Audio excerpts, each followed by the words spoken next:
Hello. Before we start, actually, I just wanted to say, in case there are any Saudi Arabians watching tonight, that we're not, over the next 25 minutes, going to say anything derogatory about your nation.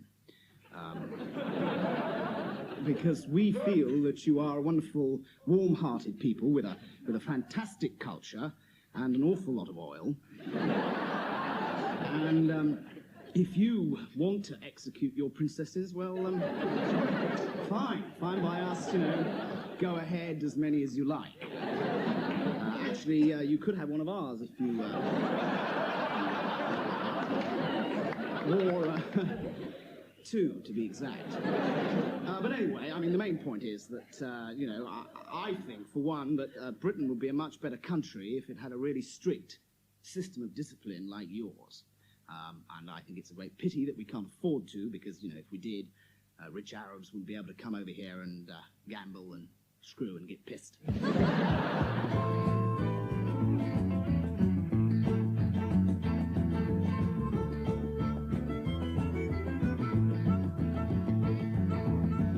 All right, Foxy, been up to your old tricks again, have you? Well, you know the form, you can make one phone call, so hurry up and make it.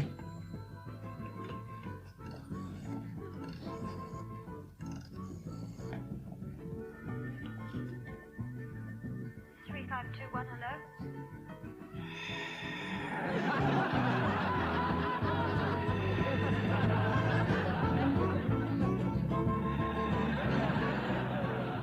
Lord Carrington, in apologizing again to Saudi Arabia for the ITV program Death of a Princess, says he offers the Saudis the hand of friendship, which previously belonged to the producer of the documentary.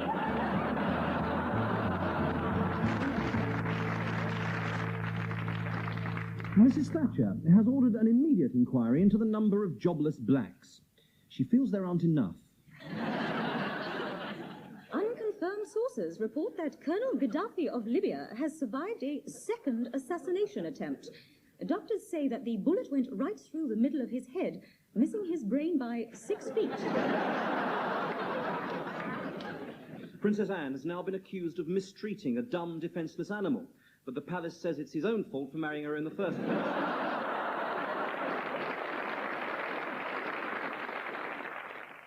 In the past few years, there have been some extraordinary breakthroughs in communication between men and animals, some outstanding cases being those with dolphins and with owls. But in the forefront of this field is Professor Timothy Fielding and his experiments with a gorilla called Gerald. Professor, can Gerald really speak as we would understand it? Oh, yes. I mean, he can speak a few actual words. Of course, it was extremely difficult to get him even to this stage. When I first captured Gerald in the Congo, I'm 67, I think it was. 68. 68. There was an awful lot of work to do. He was enormously slow and difficult. I had to do a lot of work with him on a sort of one-to-one basis. If I might just butt in at this point, Tim, I think I should point out that I have done a considerable amount of work on this project myself, and if I may say so, your teaching methods do leave a bit to be desired. And your diction, for instance, is I'm not sorry, really can I put this into some sort of perspective? When I caught Gerald in 68, he was completely wild. Wild? I was absolutely livid.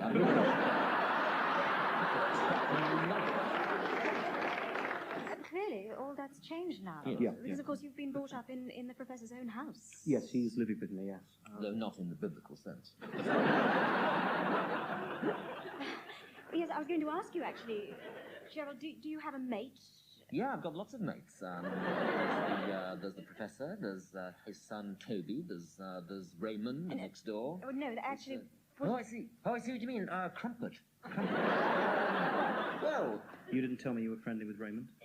Well, do I have to tell you everything? Well, anyway, for about 9 years we began to work. You know how you tell jokes about the Irish not being very clever?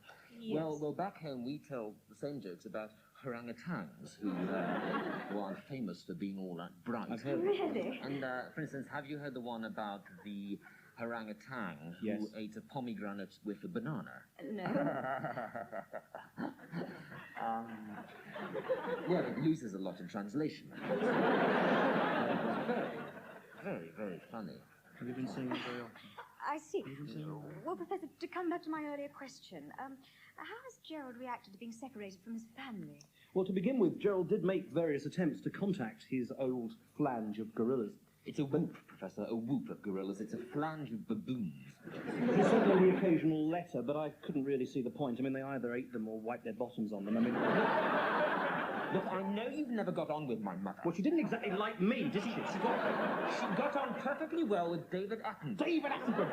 All I ever hear is David bloody Attenborough! Listen very loudly. Oh, shut up and have a banana. All right. If I could interrupt for a minute. Gerald, I believe you've been earning some money doing TV commercials and so on. What do you spend your earnings on?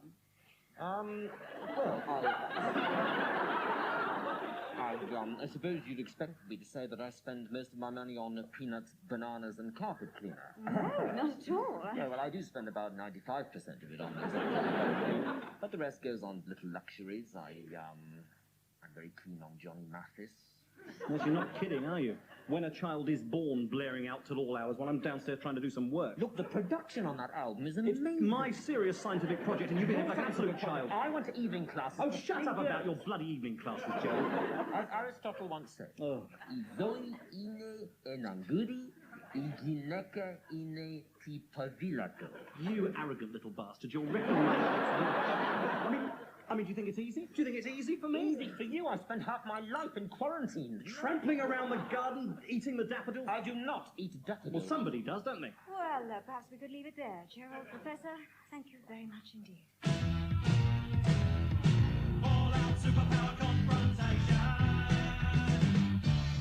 All-out superpower confrontation. If I had a ball and a plate of topic draw, might drop it on you. World leaders, I'll add it up to here with your verbal diarrhea. Your power, crazy bleeders. All-out superpower confrontation.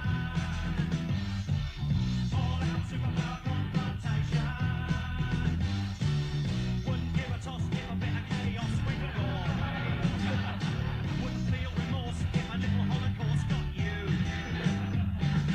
Wouldn't it be nice if a nuclear device had landed on you all? Anti-toast funeral procession. Jimmy Carter must have known. That's why he stayed at home. If I had a bomb and a plane to drop it from, I'd drop it on you. World leaders, drop it on you. World leaders, if I had a bomb and a plane to drop it from, it'd be all out superpower confrontation. All out superpower confrontation. Good afternoon, ladies and gentlemen. Captain Wang and his crew welcome you aboard Flight 1203 to Los Angeles. We hope you'll have a pleasant flight and that we don't encounter any turbulence and crash the plane. For your own safety and convenience, please locate the instruction card in the pouch in front of you. It is situated between the crumpled magazine with the Robert Morley interviews and the piece of orange peel.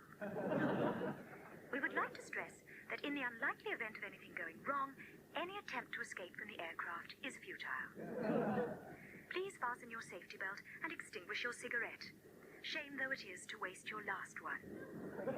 When disaster strikes, there may be a slight loss of cabin pressure and a reduction in the number of wings. In this event, a plastic mask will automatically drop down. Place it over your nose and pull hard to release the oxygen. Then attempt to fit the broken cord back into the hole from which the air is now pouring. Please note that your life jacket is under your seat. It is impossible to get it out, particularly with your seatbelt on, so we have one already prepared here. Place it over your head, then tie the straps around you. To inflate, pull the green tag, press the yellow button, unzip the toggle pocket, unscrew the air valve anti-clockwise, and yell, "Inflate, you stupid bugger." Next, remove from your person any sharp objects, such as fragments of red-hot engine casing, and make your way to the escape routes. These are located over the wings, so you people there, and there have absolutely no chance, and we apologize for having wasted your time. Well, enough of this maudlin talk. This has been your chief stewardess speaking, and demonstrating the regulations was Lola, who's a right little strumpet and willing to oblige you in any way at all. Captain Wang and his crew wish you a very short and pleasant flight.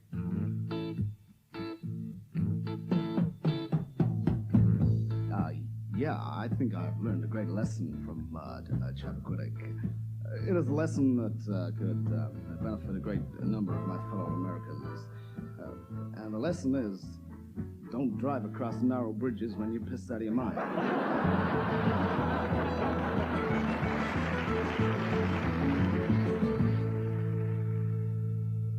Well, hello, and tonight I'm talking to Billy Connolly, a well-known Scottish comedian.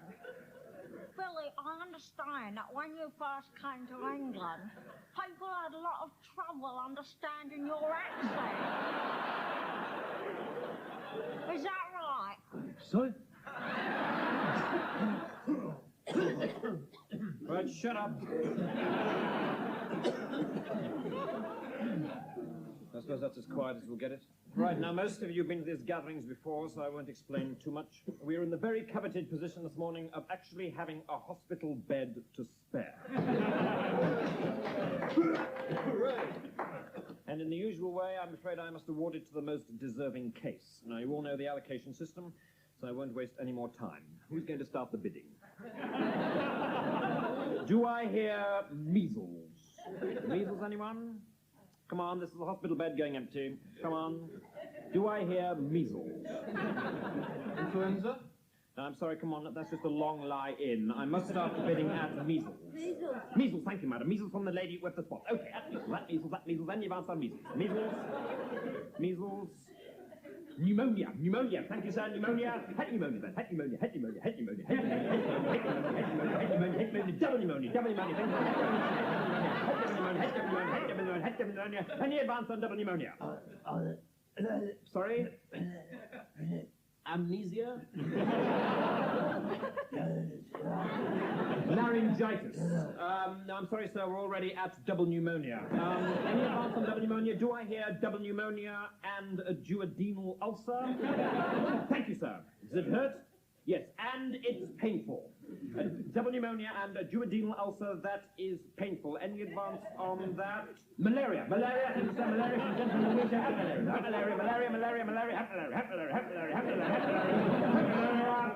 come on, malaria, come on. It's not exactly terminal. Come on. Malaria. Look, I have to tell you, I have a reserve on this bed. I've already received a telephone offer of rabies. Come on, I must hurry you. It's a very good bed near the television room. Smallpox. Smallpox. Smallpox. Thank you, sir. That's smallpox. And smallpox, smallpox, smallpox. What, pleurisy? No, I'm sorry, pleurisy is just a complication of smallpox. I think you're bidding against yourself there, sir. Smallpox, then still at smallpox, still at smallpox. Deep depression. Deep depression from the man on the window ledge. Thank you, sir. Deep depression. Deep depression, then. Going to the man on the window ledge. Going. Gone. The man on the window ledge has gone. So I'm afraid I'll have to start the bidding again. Bonsoir. J'ai un plaisir énorme Good evening. à être ici ce soir. It is a great delight to be here tonight, a great joy to be back in England with all your beautiful English men with whom I like sleeping a great deal. I was told an alarming but very funny joke the other day. What is green, red, and travels at 60 miles per hour? A frog in a Kenwood mixer. Ha, ha, ha, ha, ha, ha. But enough of that. I wish to talk to you tonight on the subject of heart surgery. Excuse me while I put on my glasses. Ah, that's better. At least 4 hours before the operation, the patient must be fully knocked out. When on the table, we start by taking a scalpel sort of thing, something like that, and cutting in slices from the, neck really, down to the, what is it, technical term for navel, a prenatal knot. Then insert a, literal translation is sacrificial dagger. Must be a better word than that. Anyway, take the sacrificial dagger, shove it in, and then try to knot up the macaroni-shaped thing, sort of fan belt affair. Well, there's something in there loose anyway, so try and knot it. then scoop out the bouillon. Oh God. Something to do with raw meat. Turkish delight, KY jelly, that kind of thing. In order to stop it forming, happens to cream. Very stupid people. Clots. That's right. Then take a kind of tissue thing, sanitary towel over the, I just told you, lardy, squidgy sort of jelly sort of stuff, and then we'll grab this thing and slice, sever, tear out, emasculate the same word as the inside of a haggis. Yes. Then, that done, put back in, well, whatever it was you took out, sew it up, and hey presto, the job is done. Sometimes you find that the patient is already dead. But as you say in English, c'est la vie. Thank you. Thank you. And now, here are the main points again. Mark Phillips has changed the names of all his horses to Blair Peach. This is so he can kick them without fear of prosecution.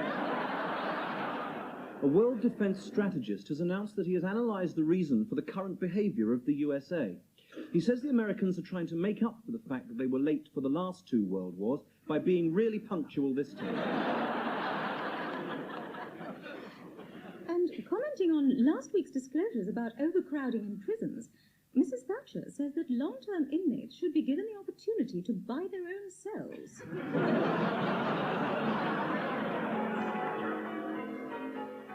Hi. You know, feeding 5,000 hungry mouths wasn't easy for a working messiah, especially if he had as much housework to do as I do. So how much easier it would have been if new instant pot meals had been available then.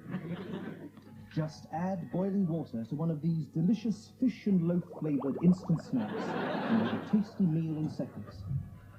With enough left over to fill 12 baskets. New instant pot meals. It's a bloody miracle. Well, that was an excerpt from the controversial and some would say scurrilous new British picture, The General Synod's Life of Christ. The film deals with the rise to fame and greatness of a humble carpenter's son named Jesus Christ. But many people have seen in the film a thinly disguised and blasphemous attack on the life of Monty Python. Python worshippers claim the film sets out to ridicule by parody the actual members of Monty Python, men who even today are worshipped and revered throughout the Western world. Now, Alexander Walker, what did you think of the picture? Well, I was appalled. I mean, I actually find it deeply offensive that in a country that is still ostensibly a Python-worshipping country, that a 14-year-old child can actually get in to see this film. I mean, there is little enough proper Python around these days without parading this distorted garbage about. Bishop, you directed the film. Did you expect this kind of reaction? Well, I certainly didn't expect the Spanish Inquisition.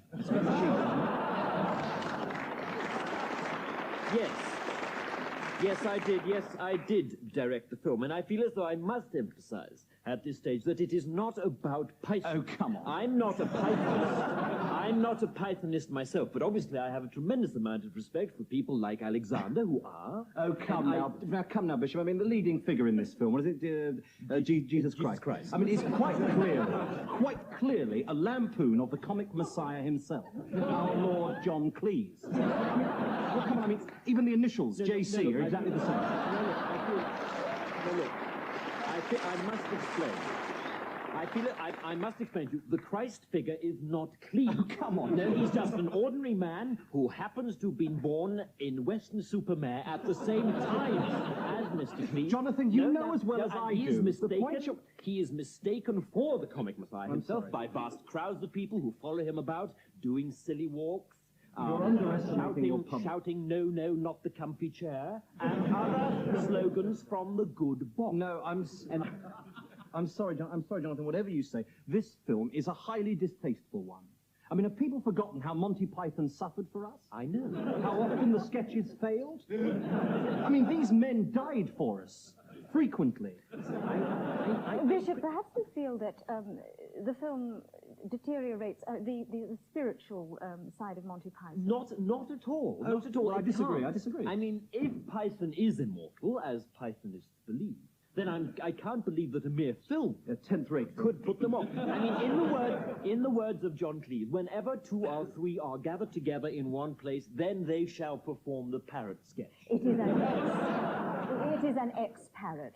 It has ceased to be. Well, Alexander Walker, the final scene of the picture has attracted the most attention. Right, well, now here, I think we have the ultimate blasphemy. I mean, it is set in a hotel in Torquay, where literally hundreds of Spanish waiters are being clipped about the ear by this Jesus Christ bloke.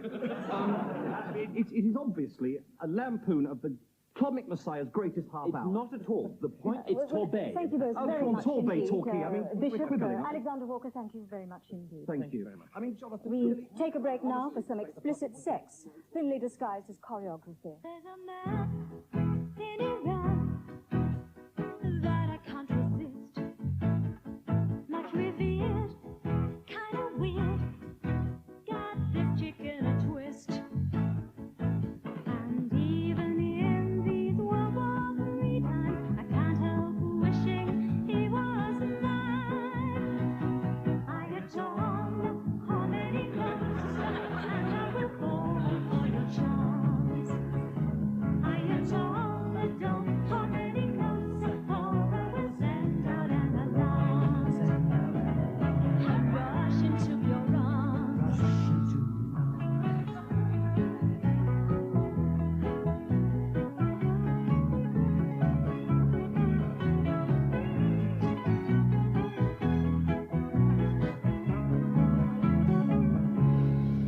Well, I used to love Sadat, but I've had that scene. I've been hit, bashment, and I once went for Bikini. Well, I had to discharge a guard, though he was kind of neat and clean. Unlike Barry Sheen. So I ran to the stranger's land in his sky. Oh, is that the glint of love in his eyes? Yes, I adore the comedy close, and I will lose my cool. I adore the don't comedy close, or I get a hold of you. Though you are as stubborn as a mule, I want you to be my man. I may be in England, but my heart's a heart of Dutch.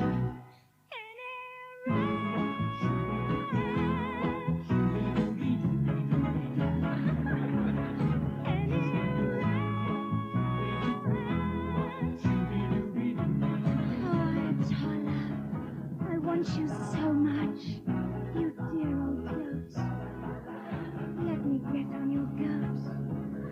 Oh, Ayatollah, but you're beautiful. Are there any more at home like you? Oh, Ayatollah, I love you. Imam, I'm making eyes at you. Oh, Ayatollah, it's too much. Ayatollah.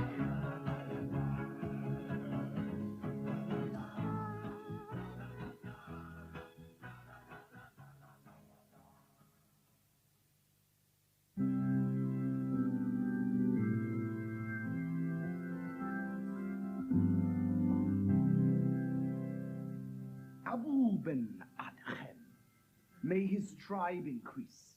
Awoke one night from a deep dream of peace. and saw, within the moonlight in his room,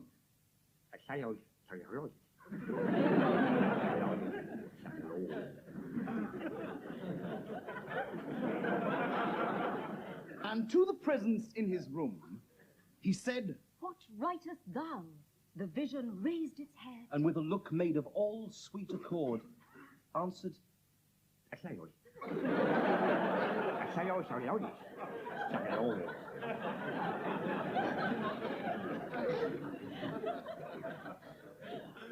And is mine one? Said Abu. Nay, not so. Replied the angel. Abu spake more low. but cheerly still, and said, I pray thee then. I say Lord.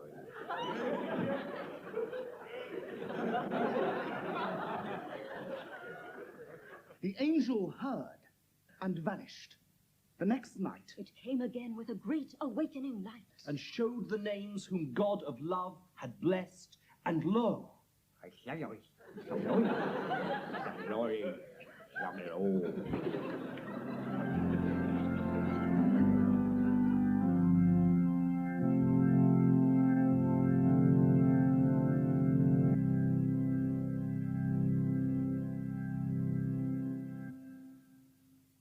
Bloody does eat daffodils, you know.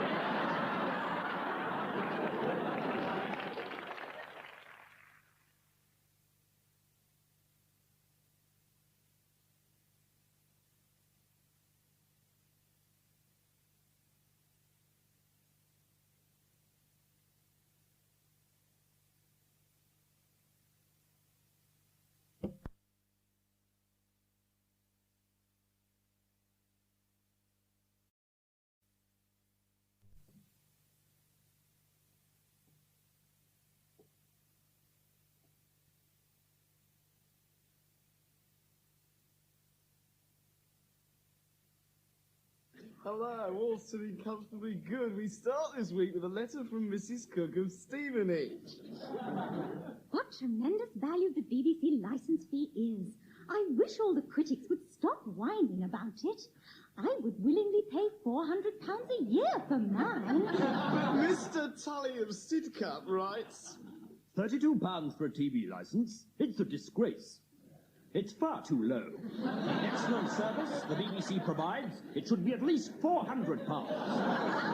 Well, there you have it. This week we got a flock of letters concerning the test card. Miss J of Putney says, Well done, the BBC. Another winner. And Mr. Pittman of Camberwell adds, The test card is quite magnificent. It justifies the licence fee on its own. Personally, I think the fee is far too low. I would willingly sell my house and all its contents to help the BBC. But this wasn't everybody's point of view. Mr. Mulligan of Roehampton called to say, I think the BBC is a load of crap. Well, there we have it. I think you're a load of old crap too, Mr. Mulligan. Good night, sleep tight, hope the bugs don't bite. If you want to write, praising the BBC to the skies, here is the address. Barry Took, care of almost every programme put out by the BBC, Kelvin Centre, London, West 12. This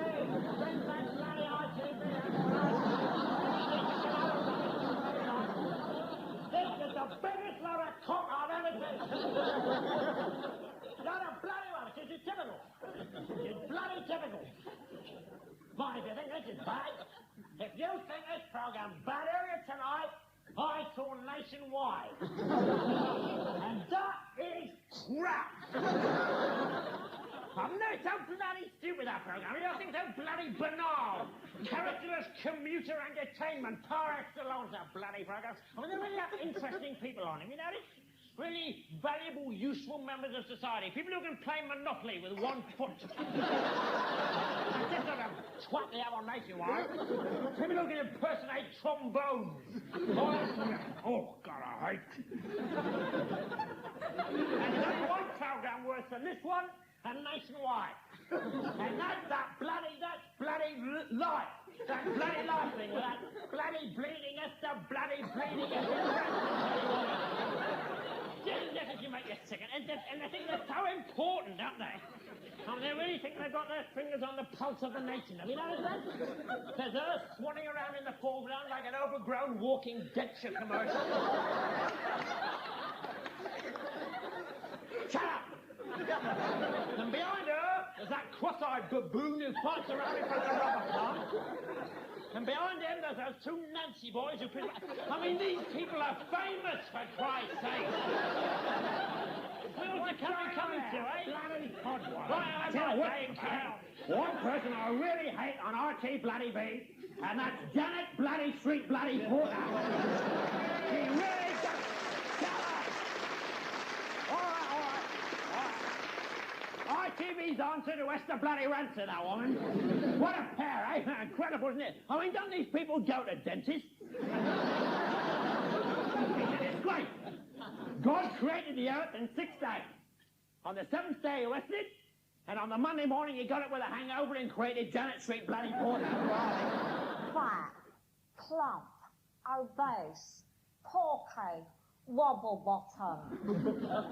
These are all terms of abuse that are constantly aimed at the overweight in our society. And tonight on the panel, we have representing the Scout community, George Fletcher. Hello. And the Reverend John Tabbs Whiston, a Scout Christian. Good evening. I'd like to start with you, George, if I may. Is stoutness as big a problem as you're making out? Yeah, it's huge. Oh. And I'd like to start out by opening something up to the audience, if I can. Can I ask anybody in the audience who is stout, or who thinks he might be stout, to please raise his hand? Well, I think there it is in a nutshell. You see, stout people are afraid to stand up for fear that they might never find their feet in a society in which, for example, they are openly prodded onto trains, in which police, quite without provocation, break into stout snack bars and giggle openly, and in which they are surrounded by stoutest graffiti. And an obvious example is maximum load 8 persons. So you feel you're after more fat people? No, it's stout, it's stout. Sorry, it's stout. stout. I'm sorry, but this is absolutely crucial, Jan. It's absolutely central. You see, we are not flabbies. We're not gut buckets. We're not pork features. We're not. And down these narrow streets a man must go. We are stout and we're proud. Right. Okay. Well, we'll take our first question from the audience. Yes. I'd like to ask the Reverend Whiston how far he would go to gain recognition for stouts. I'm thinking particularly of the recent call box demonstrations. Right. Did you hear the gentleman? Yes, indeed. Well, I think this is very much a matter for one's own conscience. I mean, personally, one is not the sort of person who would go down one's high street dressed only in one's underpants, shouting, "Look at me, I'm enormous." Yeah, but, John, that's exactly what you should be doing. Oh, George. All right, well, we'll take the next question, please. I think it's Mr. Rogers over there. Yeah. I have a friend who thinks he may be stout. What sort of advice can the panel give him? Yeah. My advice to your friend will be absolutely straightforward. He must declare his stoutness now. He must squeeze out of the closet. Yeah, and I think there is a lot of help that can be given these days because the present stout counselling idea... This is all crap! Oh, no. We've been sitting here listening to a load of wobbly... It's Ron Miller. It's Ron Miller. Bullshit. Introduce yourself, Ron. Introduce yourself. This is Ron Miller of the extremist group Flab, Fat Louts Against Bikinis. Ron. Chuck, listen, look at this Slimming magazine.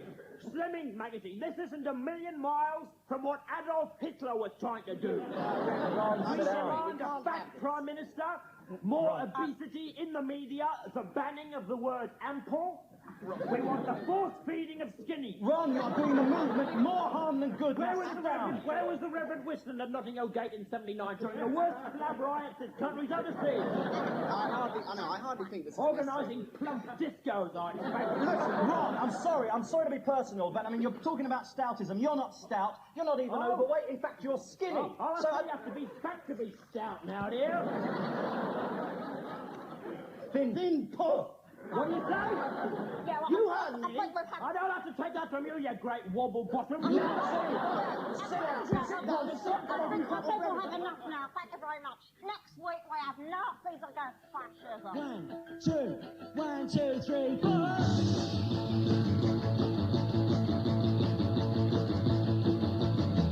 I live on the 14th floor of a tower block, and when I get bored, I call cooey to the passers-by, and when they look up, I go in their eye, 'cause I hate your guts, kick you in the nuts, you're a stupid old git, 'cause I'm full of shit.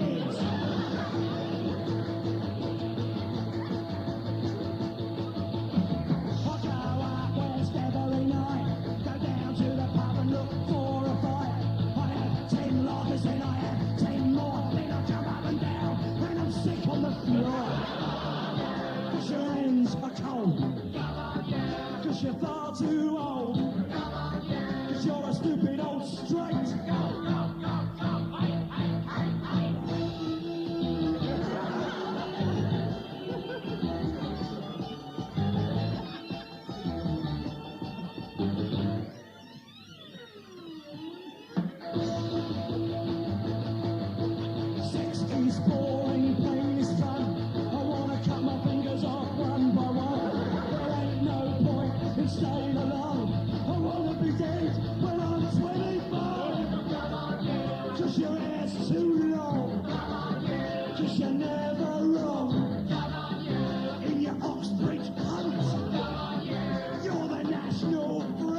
'cause you're wearing shorts. Cause I'm young and bored. Cause you talk about art. Cause you're a boring old fart.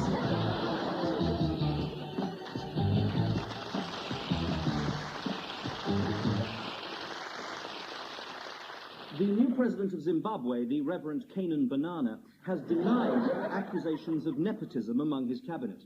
The statement was co-signed by Cardinal Moses Pineapple, the Reverend Nadabaningi Toffee Apple, and the Prime Minister, Mr. Robert Rubabe. Another of Mr. Mugabe's guerrilla commanders has been refused service in a Salisbury hotel for not wearing a tie. The manager was later sacked for not wearing a head. The Italian entry to the Eurovision Song Contest, I Can't Get No Contraception, has been cancelled after the Pope advised them to pull it out at the last minute.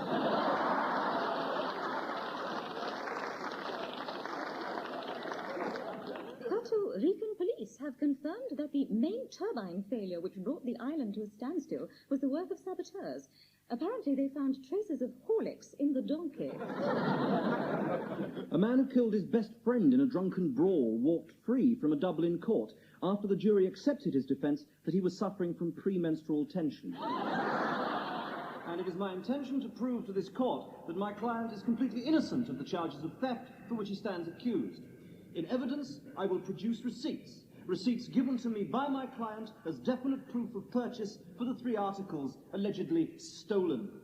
This one for the digital watch. This one... Digital what? What on earth is a digital watch?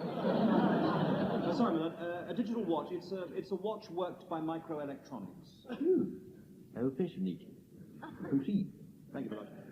I will also be producing a receipt for the automatic video recorder, which I... Automatic video? Yes, yes, they're quite popular these days, my lord. It's a machine that records television programs on special tape. Fascinating. What will they think of next? Proceed. Thank you, my lord. And finally, I will produce in this court a receipt for my client's deluxe model inflatable woman. Whatever that is. The deluxe is the one with the real hair and the light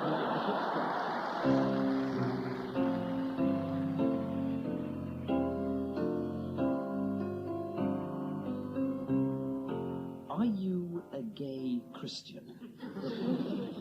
No, it's all right. I mean, I don't mind. I don't mind at all. I mean, if homosexuality is your thing, if that's the bag you're into, then that's great. Fantastic. I mean, don't be ashamed. Whatever you do, I mean, stand up. Come out of the toilet, as the phrase has it. And stand up and say, I am tempted to be a homosexual. And fine, and you may even decide after much prayer to enter into a committed and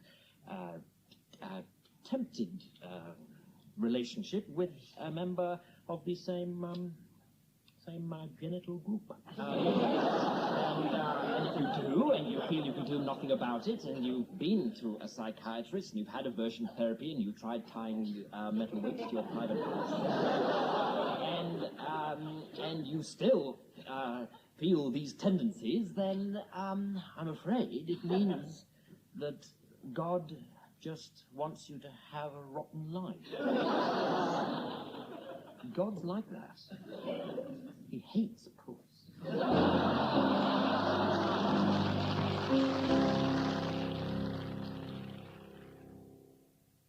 Right, and if you could just read your final list of demands, please, gentlemen. Hawkins, take notes. Well, first we asked for the graduated power sharing scheme. That's scheme, yes. Then the reduction to a 35-hour week by 1981. 35, the upgrading of differentials with regard to other settlements made by the previous year. Parity. And finally, myself and Mr. Stewart here would like to sleep with your wife. Lady Sleep with Lady Grant. Those are our final terms. If you'll just give us a minute to consult, please. No, I'm sorry. Not only is the differentials clause very shaky, but as far as I'm concerned, once a month with my wife is quite unacceptable under present circumstances. Oh, come on, Grant, we're wasting our time. However, I am willing to propose once a month with Mr. Hawkins' wife. I reckon if it's Mr. Hawkins' wife, it'll have to be at least twice a month. Right. Twice a month? 3 or 4 times. All right, well, I'll make you an offer then. Both of you every week with Mr. Hawkins' wife.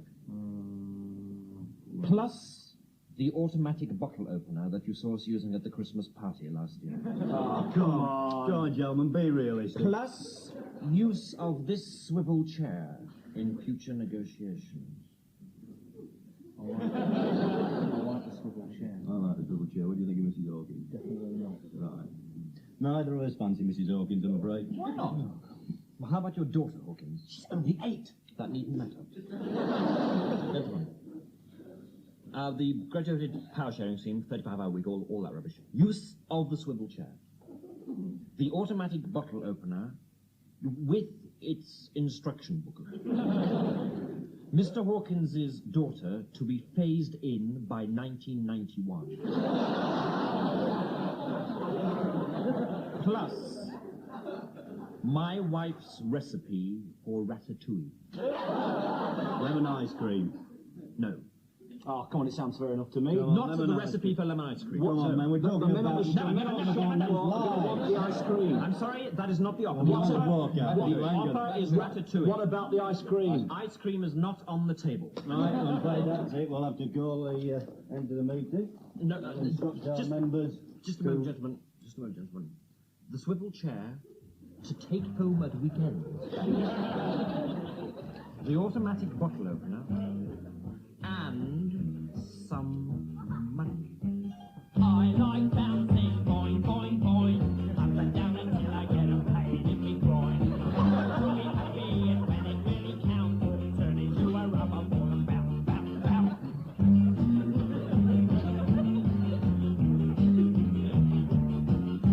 Bouncing down the club with his birthday Dennis, fussing to her in passing, I was pretty good at tennis. She looked me up and down and said it doesn't need announcing, judging by the way your balls are bouncing. Boing, boing, up and down until I get a pain in me groin. Try to be happy and when it really counts, turn into a rubber ball and bounce, bounce, bounce.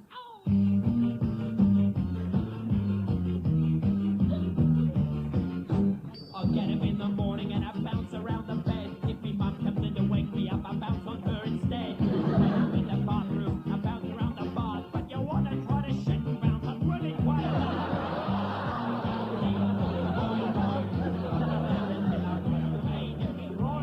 Try to be happy and when it really counts, turn into a rubber ball and bounce, bounce, bounce.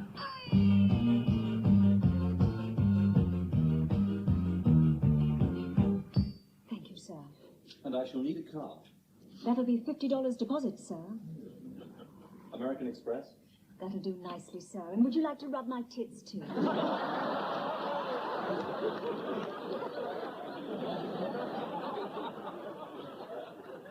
Put your head in between them and go blubbly, blubbly, blub with American Express.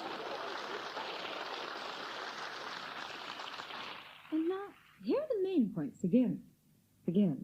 Roddy Llewellyn has sympathised with Prince Charles, who's been suffering from heat exhaustion. Mr. Llewellyn says he gets the same thing if he sunbathes for more than 10 months at a time.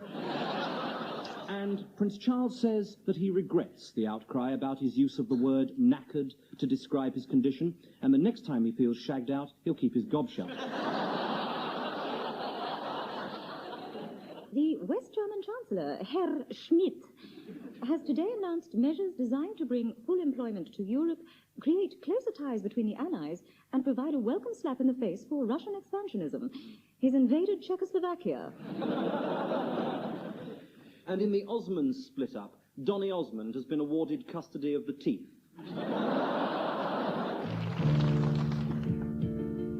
I see you every night in my dreams. Your face so supple and so chewy. My pillow is wet with teary streams, falling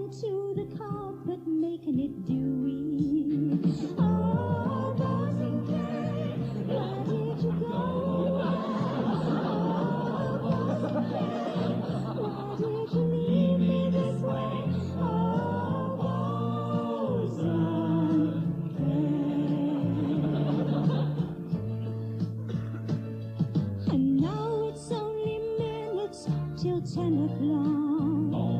Sit here in my TV chair. In half an hour, I'll switch over. Old cock, but Reggie, darling, you won't be there. Oh, Reggie, let me call you by your first name. Oh, Reggie, should I hold myself to blame? Don't blame yourself. Oh, Reggie, if only I had loved you more, maybe you wouldn't have shut the door. If only I'd written to say how I adore you. Oh, Reggie, you know something? All news is bad news since you went away. Oh, Reggie, I miss you, honest I do. Oh, Reggie,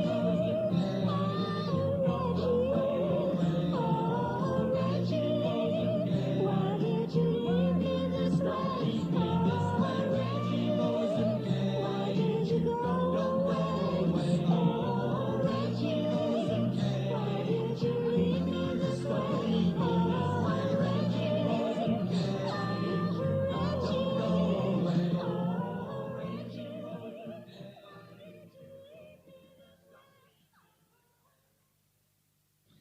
Hello.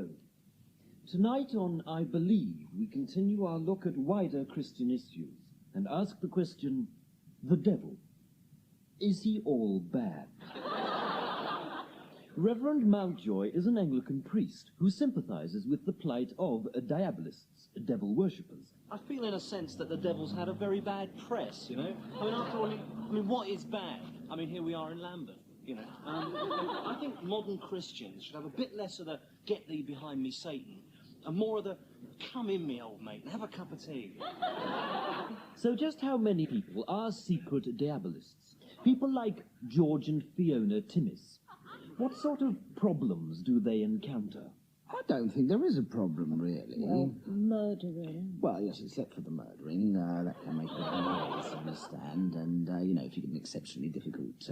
goat or ox. Yes. Well, of course, you see, then it can make a noise. But you see, the modern-day diabolists, I mean, we're not really Mumbo-Jumbo Dennis Wheatley types, really. It's more up to date. Exactly. Coffee mornings. Yes, and bring and buy sales and that sort of thing. Bring and buy sales? Yeah, when I say bring and buy sales, it's more sort of murdering, actually. Virgins. Well, yes, you know, rape, coffee, of a morning. It's this aspect of diabolism which some traditional Christians find hard to relate to. Yeah, well, I mean, what is a virgin? I mean, I've never met one. no, but seriously. Yeah, I think cautiously I would approve of sacrificing the odd virgin. I mean, fair enough. But what exactly do devil worshippers believe? Well, we believe that Satan, the Prince of Darkness, is Lord of the universe and will destroy Jesus through infernal power. Yeah, obviously, this is a difficult one. I mean, it's a theological grey area. But I think we should keep a broad outlook. I mean, after all, intrinsically, the roots of all religions are the same. Buddhism, for example, is hardly any different from Christianity. And Muslims are exactly the same as Christians, only with more money. And what form does their worship take? Well, every full moon we do go up to the heat of midnight, and we do strip ourselves completely naked. And we ravish each other passionately until dawn. And this helps summon up the forces of evil, does it? Who cares? Do you think you will finally become accepted into the church? I couldn't give a toss.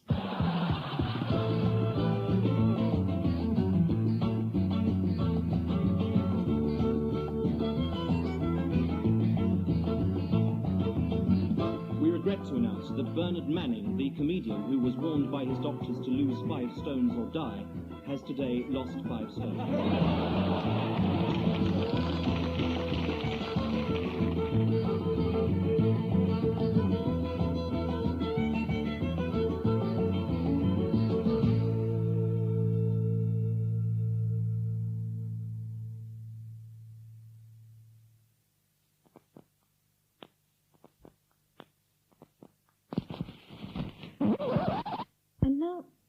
Fame points again.